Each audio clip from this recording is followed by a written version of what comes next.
एक गांव में एक मूर्तिकार रहता था। उसका नाम था मोहन। वह एक अच्छा मूर्तिकार था।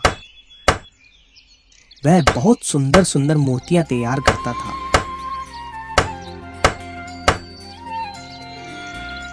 वह रोज सुबह जंगल जाता था और अच्छे अच्छे पत्थर ढूंढकर लाता था। फिर दोपहर के बाद रात तक वह मूर्ति बनाने का काम करता था। एक दिन जब वह काम कर रहा था तो गांव के कुछ लोग उसके पास आए। कैसे हो मोहन? मैं ठीक हूँ सरपंच जी। और कैसा चल रहा है तुम्हारा मूर्ति बनाने का काम? मूर्तियों का काम ठीक चल रहा है सरपंच जी। यहाँ कैसे आना हुआ सरपंच जी? तुम तो जानते ही हो मोहन, हम सब ने मिलके गांव में एक मंदिर बनवाया है। हाँ सरपंच जी, मैं जानता हूँ और ये तो बहुत खुशी की बात है। हाँ मोहन, पर एक दुविधा है। उस मंदिर के लिए एक अच्छी मूर्ति नहीं मिल रही है। तो मैं बोल रहा था मोहन, तुम क्यों नहीं बना देते एक अच्छी सी मूर्ति मंदिर के लिए? हाँ सरपंच जी, मेरे लिए तो ये बहुत गर्व का काम है। मैं तुरंत गणेश जी की एक अच्छी मूर्ति बनाता हूँ अपने गांव के मंदिर के लिए। ठीक है मोहन, हम 3 दिन बाद आते हैं मूर्ति लेने। ठीक है सरपंच जी।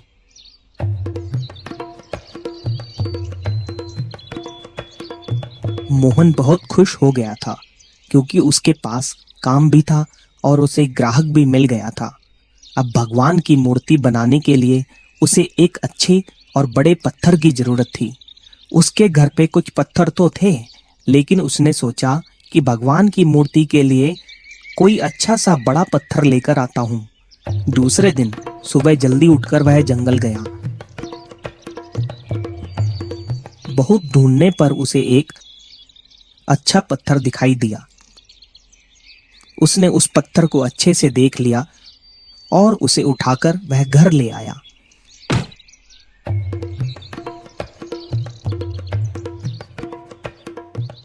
दूसरे दिन सुबह जल्दी उठकर उसने अपना काम शुरू कर दिया।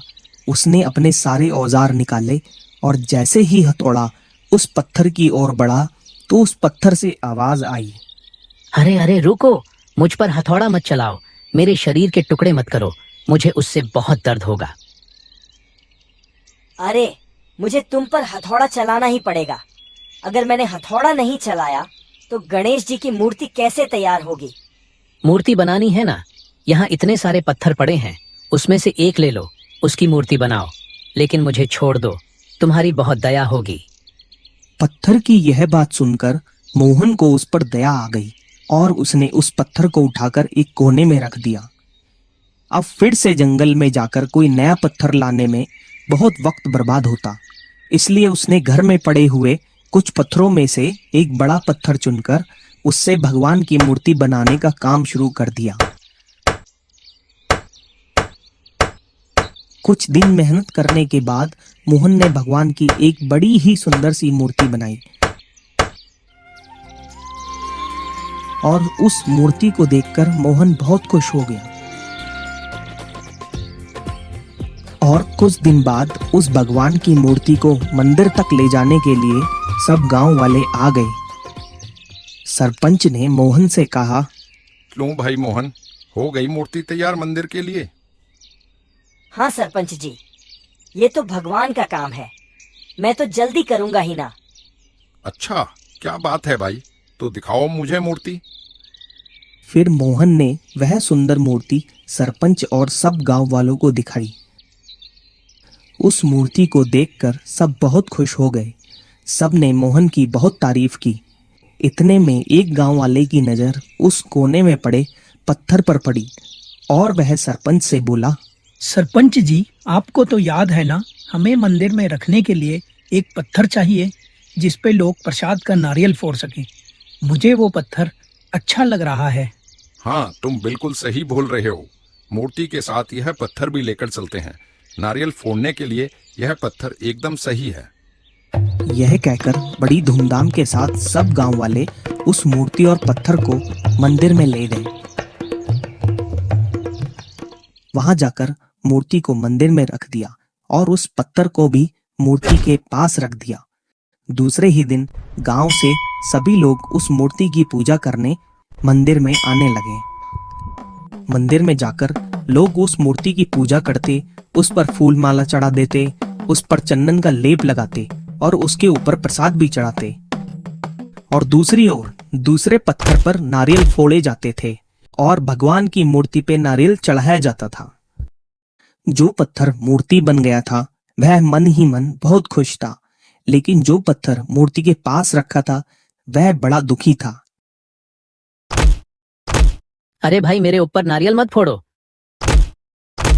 अरे नहीं भाई, अरे अरे नहीं भाई। एक दिन मूर्ति ने पत्थर से कहा, क्यों भाई, तुम इतने दुखी क्यों हो? दुखी क्यों हूं?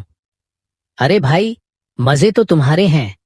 लोग तुम्हारे दर्शन को आ रहे हैं, तुम्हें प्रसाद खाने को मिल रहा है और सब तुम्हारे आगे हाथ भी जोड़ रहे हैं। मेरा क्या?